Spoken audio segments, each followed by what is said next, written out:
અમારી વાયતપુર પ્રાથમિક શાળામાં લગભગ દર વર્ષે તિથિ ભોજનનું આયોજન થાય છે અને અમારી શાળામાં કિચન ગાર્ડન છે તો કિચન ગાર્ડનમાંથી પણ અમે શાકભાજી પછી સલાડ માટે કાકડી મૂળા ગાજર બધું વાવેતર કરે છે તે જ સલાડનો પણ અમે ઉપયોગ એમાં કરીએ છીએ અને અમારો હેતુ એ જ છે મુખ્ય કે દરેક બાળકો ભેગા મળીને જમે, એમને પૌષ્ટિક આહાર મળે અને સમરસતા જળવાઈ રહે.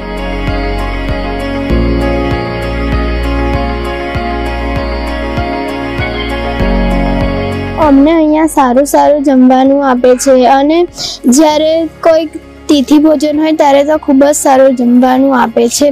અમને અહીંયા કિચન ગાર્ડનમાંથી પણ અમુક શાકભાજી થયેલી હોય છે તે પણ મસ્ત લાગે છે.